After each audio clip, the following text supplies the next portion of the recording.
ಯಾಕಂದ್ರೆ ಯಾವುದೇ ಒಂದು ಜಾತಿಗೆ ಸೀಮಿತವಾಗದ ಒಂದು ಏಕೈಕ ಮಠ ಐತಿ ಅಂದ್ರೆ ಅದು ನಮ್ಮ ಅನ್ನದಾನೇಶ್ವರ ಮಹಾಸ್ವಾಮಿಗಳ ಮಠ ಅಂತ ಹೇಳ್ಬೋದು.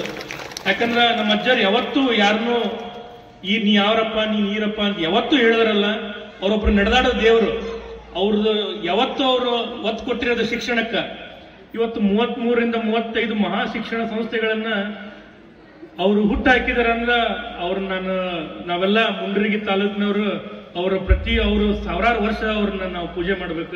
ಯಾಕಂದ್ರೆ ನಮ್ದು ಹಿಂದುಳಿದ ಬಡತನದ ಹೇಳ್ಬೋದು. ಈಗೀಗ ನಮ್ಮ ಮುಂಡ್ರಿಗಿ ತಾಲೂಕು ನೀರಾವರಿ ಆಗೈತಿ ಅದು ಐತಂತ. ಆದ್ರೆ ಮುಂಡ್ರಿಗಿ ಪರಿಸ್ಥಿತಿ ಮೊದ್ಲು ಹೆಂಗಿತ್ತಂದ್ರ ನಮ್ಮ ಹಳೆ ಮಂದಿ ಕಿಳರಿ ಹೇಳ್ತಾರ, ಕುಡಿಯಾಕ ನೀರು ಇದ್ದಿದ್ದಿಲ್ಲ, ಫ್ಲೋರೋಸಿಸ್ ಗ್ರಸ್ತ ಊರ್ ನಮ್ದು. ಬಡತನ ಇದಾದಾಗ ಫ್ರೀ ಎಜುಕೇಶನ್ ಕೊಟ್ಟಾರ. ನಾ ಸ್ಕೂಲ್ 35 ರೂಪಾಯಿ ಕೊಟ್ಟು ಓದಿನಿ ಸ್ಕೂಲ್ ಒಳಗೆ. ಇವತ್ತು ನನ್ನ ಮಕ್ಕಳಿಗೆ 35,000 ರೂಪಾಯಿ ಕೊಡ್ತೀನಿ ನಾನು ಸ್ಕೂಲಿಗೆ. 35 ರೂಪಾಯಿ ಕೊಟ್ಟು 350 ರೂಪಾಯಿ ನನ್ನ ಸ್ಕಾಲರ್ಶಿಪ್ ಕೊಟ್ಟಾರೆ ಈ ಸ್ಕೂಲ್ ಒಳಗೆ. ಅಂತ ಒಂದು ಶಿಕ್ಷಣ ಎಲ್ಲೂ ಸಿಗಂಗಿಲ್ಲ. ಆ ರೀತಿಯ ಶಿಕ್ಷಣವನ್ನು ಕೊಡ್ತಾ ಇರೋ ಒಂದು ಏಕೈಕ ಮಠ ಅಂದ್ರೆ ನಮ್ಮ ಜಗದ್ಗುರು ಅನ್ನದಾನೇಶ್ವರ ಮಹಾಸಂಸ್ಥಾನ ಮಠ.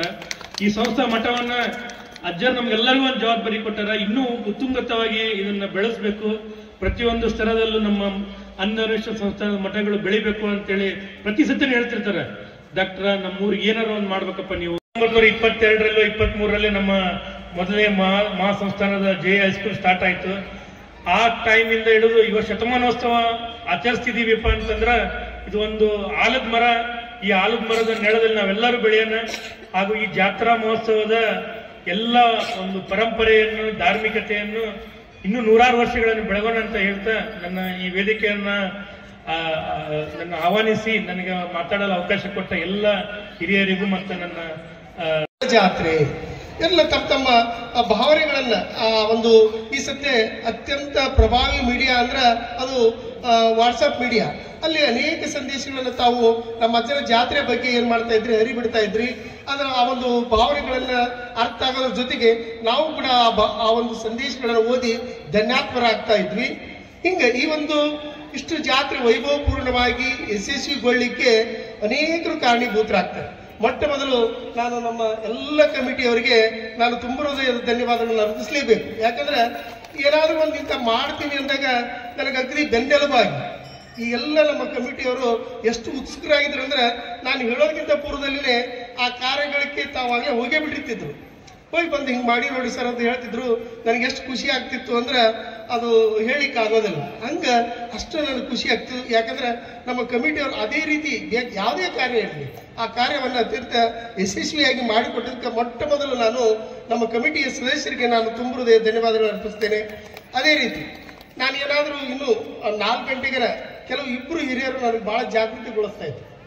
ಆ ಜಾಗೃತಿಗೊಳಿಸಿದ್ರೆ ಮೊಟ್ಟ ಮೊದಲು ಶ್ರೀಧರ ಕರಿಬಸಪ್ಪನವರು ಹಂಚಿನವರು ನೋಡು ಏನ್ ಮಾಡಕತ್ತಿ ಆಗ್ಲೇ ಅಲ್ಲಿ ಹೋಗಿದ್ರೇನು, ಈ ಊರಿಗೆ ಹೋಗಿದ್ರೇನು ಮಾಡ್ಲಿಕ್ಕೆ ಅನುಕೂಲ ಮಾಡಲಿ ಅಂತ ಹೇಳಿ ನನಗೆ ಮಾತಾಡಕ್ಕೆ ಅವಶ್ಯಕ. ಎಲ್ಲರಿಗೂ ಒಂದು ಖುಷಿ ಆಗ್ತಾ ಇದೆ. ಕಾರಣ ಅಂದ್ರೆ ಶ್ರೀ ಜಗದ್ಗುರು ಅನ್ನದಾನೇಶ್ವರ ಜಾತ್ರಾ ಮಹೋತ್ಸವದಲ್ಲಿ ಒಂದು ಚಿಕ್ಕ ಸೇವೆ, ಅಳಲು ಸೇವೆ ಮಾಡಲು ನನಗೆ ಒಂದು ಸಹಕಾರದರ್ಶಿಯ ಒಂದು ಸ್ಥಾನ ಸಿಕ್ತು. ಸೇವೆ ಮಾಡಲು ನನಗೊಂದು ಅವಕಾಶ ಸಿಕ್ತು. ನನ್ನ ಜನ್ಮ ಪಾವನ ಆಯ್ತು ಅಂತ ನಾನು ಅನ್ಕೊಂಡಿದ್ದೀನಿ. ನಿಜವಾಗೂ ನನಗೆ ಒಂದು ಸನ್ಮಾರ್ಗದರ್ಶಕರಾಗಿ ನಮ್ಮ ಜಾತ್ರಾ ಕಮಿಟಿ ಅಧ್ಯಕ್ಷರಾಗಿರ್ತಕ್ಕಂಥ ಶ್ರೀ ಹಿರೇಮಠ ಗುರುಗಳವರು, ಶಿವು ನೀ ಏನೋ ಮಾಡಪ್ಪ ಗೊತ್ತಿಲ್ಲ, ನೀನು ಸಂಗೀತದಲ್ಲಿ ಆ ರಂಗಭೂಮಿಯಲ್ಲಿ ಇದ್ದಿದ್ದಿ, ನೀನು ಜಗಮ ಒಂದು 3ರಿಂದ 5 ಕಲಾ ತಂಡಗಳನ್ನ ತೆಗೆದುಕೊಂಡು ಬಂದ್ರೆ ಸಾಕು ಅಂತ ಹೇಳಿದ್ರು. ಅದೇ ರೀತಿ ಗುರುಗಳ ಒಂದು ಆಶೀರ್ವಾದದ ಫಲವೂ ಏನು, ಅಲ್ಲಿ ಕೊಪ್ಪಳದ ಒಂದು ಶಾಸಕರ ಹಾಗೂ ಒಂದು ಸಚಿವರ ಒಂದು ಮಾರ್ಗದರ್ಶನದಲ್ಲಿ ನನಗೆ ತಂಡಗಳನ್ನು ತರಲು ನನಗೆ ಅವಕಾಶ ಕಲ್ಪಿಸಿತು. ಜೊತೆಗೆ ನನಗೆ ಪ್ರತಿಯೊಬ್ಬರು ತಂಡದಲ್ಲಿ ನಮ್ಮ ಜಾತ್ರಾ ಕಮಿಟಿಯಲ್ಲಿ ಒಬ್ಬ ಚಿಕ್ಕ ಮಗನಂತೆ ಒಬ್ಬ ಸಹೋದರನಂತೆ ನನ್ನೆಲ್ಲರೂ ಕಾಣ್ತಾ ನನಗೆಲ್ಲರೂ ಕಾಣದ ಕೈಗಳಾಗಿ ಪ್ರೀತಿಯಿಂದ ಹರಸಿ ಸೇವೆ ಜೀವನವನ್ನು ಮಾಡತಕ್ಕಂತ ಒಂದು ತಾಣವಾಗಿತ್ತು. ಈ ತಾಣದಲ್ಲಿ ಮೃಡಗಿರಿಯ ಅನ್ನದಾನೇಶನ ಒಂದು ಮಾರ್ಗದರ್ಶನದಿಂದ ಇವತ್ತು ನಮ್ಮ ಬದುಕು ಹಸನಾಗಿದೆ, ಸುಂದರವಾಗಿದೆ ಅಂತ ಪರಮ ಪೂಜ್ಯರ ಒಂದು ಆಶೀರ್ವಾದದಿಂದ ಇವತ್ತು ನಗರ ಬಹಳ ಬೆಳೆದಿದೆ. ಶ್ರೀಮಠದ ಈ ಮರುಭೂಮಿಯೊಳಗ ಅತ್ಯಂತ ಅದ್ಭುತವಾಗಿರ್ತಕ್ಕಂಥ ಕಾರ್ಯವನ್ನ ಶ್ರೀಮಠದಿಂದ ಆಗಿದೆ. ಏನೂ ಇಲ್ಲದಂತಹ ಸಂದರ್ಭದಲ್ಲಿ ಶ್ರೀಗಳು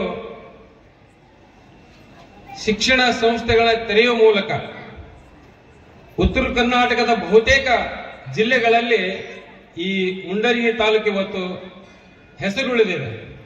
ಯಾಕೆ ಹೆಸರುಳಿದಪ್ಪ ಅಂತಂದ್ರೆ ಶ್ರೀಮಠದ ಶೈಕ್ಷಣಿಕ ಇಲ್ಲಿ ಸಿಗ್ತಕ್ಕಂಥ ಒಂದು ಶಿಕ್ಷಣ ಅತ್ಯಂತ ಗುಣಮಟ್ಟದ ಶಿಕ್ಷಣ ಆಗಿರೋದ್ರಿಂದ ನಾವು ಬಳ್ಳಾರಿ, ರಾಯಚೂರು, ಧಾರವಾಡ,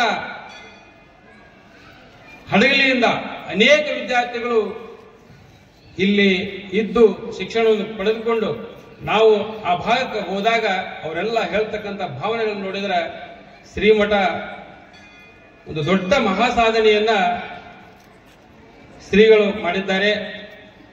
ಶ್ರೀಗಳ ಆಶೀರ್ವಾದದಿಂದ ಇವತ್ತು 155ನೇ ಜಾತ್ರಾ ಮಹೋತ್ಸವ ನಮ್ಮ ಜಾತ್ರಾ ಕಮಿಟಿಯ ಅಧ್ಯಕ್ಷರ ಒಂದು ಪರಮ ಪೂಜ್ಯರ ಆಶೀರ್ವಾದದಿಂದ ಇಡೀ ತಾಲೂಕು ಮುಂಡರಗಿ ನಗರ ಶೃಂಗಾರಗೊಂಡು ಸಂಭ್ರಮಿಸಿದ ಕ್ಷಣಗಳು ಅವು ಅವಿಸ್ಮರಣೀಯ ಕ್ಷಣಗಳು. ಪ್ರತಿ ವರ್ಷವೂ ಕೂಡ ವಿಜೃಂಭಣೆ ಆಗುತ್ತೆ. ಈ ವರ್ಷ ಅದಕ್ಕಿಂತ ವಿಭಿನ್ನವಾಗಿ ಎಲ್ಲರೂ ಒಟ್ಟುಗೂಡಿ ಒಂದಾಗಿ ದಾಸೋಹ ವ್ಯವಸ್ಥೆ ಆಗಿರಬಹುದು, ವೇದಿಕೆಯ ಅಲಂಕಾರ, ಸೇವಾ ಕಾರ್ಯಗಳಿರಬಹುದು, ಎಲ್ಲರೂ ತಮ್ಮ ತನು ಮನ ಧನ ಸಮರ್ಪಣೆ. ಹೌದಾ?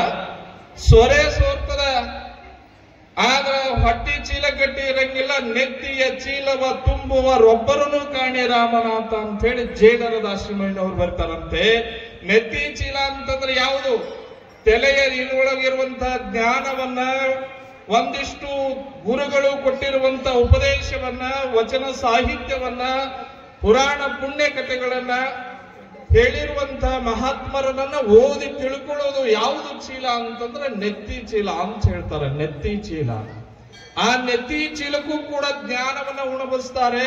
ಹೊಟ್ಟಿ ಚೀಲವನ್ನು ಕೂಡ ಚೀಲವನ್ನು ಕೂಡ ತುಂಬಿಸುವಂತ ಅದು ಮಠ ಅಂದ್ರೆ ಜಗದ್ಗುರು ಅನ್ನದಾನೇಶ್ವರ ಮಠ ಅನ್ನುವಂತಹದನ್ನ ಇಲ್ಲಿ ಹೇಳಲಿಕ್ಕೆ ಇಚ್ಛೆ ಪಡುತ್ತೇನೆ. ಬಹಳ ವಿಶೇಷ ಅಂತಂದ್ರೆ ಈ ವರ್ಷ ಹೋದ ವರ್ಷದಿಂದ ಸುಮಾರು ಜಗದ್ಗುರು ಅನ್ನದಾನೇಶ್ವರ ಮಠದೊಳಗ ಸುಮಾರು 25-30 ವಿದ್ಯಾರ್ಥಿಗಳನ್ನ ಪೂಜ್ಯರು ಇಟ್ಟುಕೊಂಡು, ಯಾವುದೇ ಬಡ ವಿದ್ಯಾರ್ಥಿಗಳು ಇದ್ರೂ ಕೂಡ ಅವ್ರನ್ನ ಕರೆದುಕೊಂಡು ನಮ್ಮ ಆಲಯ್ಯ ಶಾಸ್ತ್ರಿಯವರು ಏನ್ ಮಾಡ್ತಾರಂದ್ರೆ ಒಂದು ಯೂನಿಫಾರ್ಮ್ ಹಾಕಿ ಪ್ರಾರ್ಥನೆ ಮಾಡಿಸಿ ಅವರಿಗೆ ನಮ್ಮ ಈರಗ ಸರ್ ಹೇಳ್ತಾ ಇದ್ರು, ನನಗೆ ಒಂದು ವಾರಗಡೆ ಹಿಂದ್ಗಡೆ ಹೇಳ್ತಾ ಇದ್ರು, ಮಕ್ಕಳಿಗೆ ಹೀಗೆ ಬಿಸಿ ಬಿಸಿಯಾಗಿರುವಂತ ಪ್ರಸಾದ ಇರ್ತದೆ ಬದಿ, ಪ್ರಾರ್ಥನೆ ಇರ್ತದೆ ಬದಿ. ಆ ಪ್ರಾರ್ಥನೆ ವಿದ್ಯಾರ್ಥಿಗಳು ಮಠದ ತುಂಬೆಲ್ಲ ಓಡಾಡ್ತಾ ಇದ್ರೆ ಆ ಮಠ ಹೆಂಗೆ ಲಕ್ಷಣ ಕಾಣಕತ್ತೈತಿ ಅಂತಂದ್ರೆ ಬಹಳ ಸುಂದರವಾಗಿ ಕಾಣಕತ್ತೈತಿ. ಅಂತ ಮಕ್ಕಳು ಮಠದೊಳಗಿರಬೇಕು.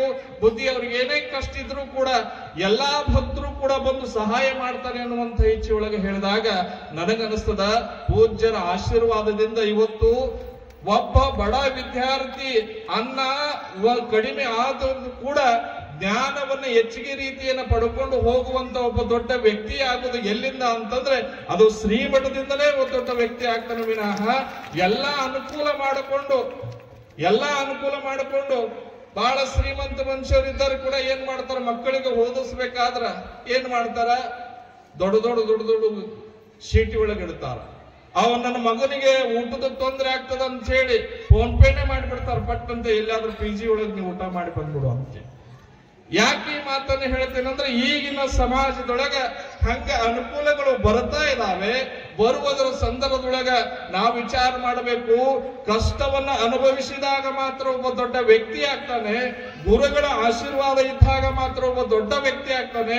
ಅಂತ ಗುರುಗಳ ಆಶೀರ್ವಾದವನ್ನು ಪಡ್ಕೊಂಡು ಶ್ರೀಮಠದೊಳಗ ಮತ್ತೊಂದು ಮಠದೊಳಗ ನಾವು ಅರಿವನ್ನ ಜ್ಞಾನವನ್ನ ಪಡ್ಕೊಳ್ಳುವಂತಹ ಶಕ್ತಿಯನ್ನ ಆ ಗುರುಗಳು ಸದಾ ಕೂಡ ಆಶೀರ್ವಾದವನ್ನ ಮಾಡ್ತಾರೆ ಎನ್ನುವಂತ ಮಾತನ್ನ ಇಲ್ಲಿ ಹೇಳಲಿಕ್ಕೆ ಇಚ್ಛಾ ಪಡ್ತೇನೆ. ಇನ್ನೂ ಕೂಡ ನಮ್ಮ ಕುಕನೂರಿನ ನನ್ನ ಟೆನ್ಷನ್ ಬಿಟ್ಟು ಬಂದ ತಕ್ಷಣ ಪೂಜ್ಯರ ಪಾದಗಳಿಗೆ ಧನ್ಯವಾದಗಳು. ಹಿರೇಮೆಲ್ಲಕೆರೆ ಅಜ್ಜವರು ಹೆಂಗ ಮಠ ಕಟ್ಟಕತ್ತಿದ್ರ ಅಂದ್ರ ನಮ್ಮಪ್ಪ ನೋಡಿದ್ರಲ್ಲ ಕಲ್ಲಿನ ಮಠ ಕಟ್ಟಿಸಿದ್ರಲ್ಲ ಆತ ಒಂದ್ ಕಲ್ಲಿನ ಮಠ ಕಟ್ಟಕ್ ಶುರು ಮಾಡಿದಾಗ ಅಲ್ಲಿರುವಂತ ಮೇಸ್ತ್ರಿಗೆ ಹೇಳಿದ, ಯಾರು ಹಿರೇಮಲ್ಲಿಂಗೇರಿ ಅಜ್ಜವರು, ನೋಡ್ತಮ್ಮ ಹಿರೇಮಲ್ಲಿಂಗೇರಿ ಭಕ್ತರು ಬಹಳ ಶ್ರೀಮಂತರದಾರ, ಹಾಗಾಗಿ ಎಂತ ಮಠ ಕಟ್ಟಬೇಕಂದ್ರ ದೊಡ್ಡ ದೊಡ್ಡ ಕಲ್ಲಿನೊಳಗೆ ಮಠವನ್ನ ನಿರ್ಮಾಣ ಮಾಡ್ಬೇಕು, ನೀನು ಸಣ್ಣ ಸಣ್ಣ ಕಲ್ಲು ಇಡಬಾರ್ದು ಅಂತೇಳಿ ಅಪ್ಪಣೆ ಮಾಡಿಸಿದ್ರು ಹಿರೇಮಲ್ಲಿಂಗೇರಿ ಪೂಜ್ಯರು.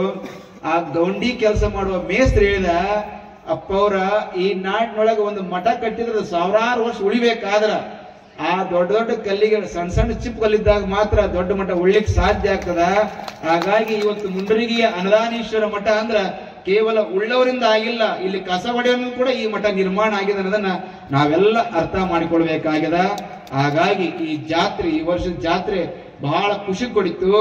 ಜೊತೆಗೆ ನಮ್ಮ ಹಿರೇಮಠರು ನನಗೆ ಬಹಳ ಖುಷಿ ಆಯ್ತು. ಯಾಕಂದ್ರ ಒಂದೊಂದು ಮಠದಾಗ ಕಮಿಟಿ ಮಾಡಿದ್ರೆ ಅವರ ಉಂಡೋಗಿರ್ತಾರ, ಮತ್ತೆ ಯಾರಿಗೂ ಉಣಿಸೋದಿಲ್ಲ ಮಂದಿ. ನಾನು ನೋಡಿನಿ, ನಾನು ಒಂದ್ ಜಾತ್ರೆ ಮಾಡಿವಿ, ಅವರ ಉಂಡೋಗ್ತಾರ. ಆದ್ರ ಈ ಮಠದಾಗಿರೋ ಮಕ್ಕಳು ಊಟ ಮಾಡ್ಲಿ ಅಂತೇಳಿ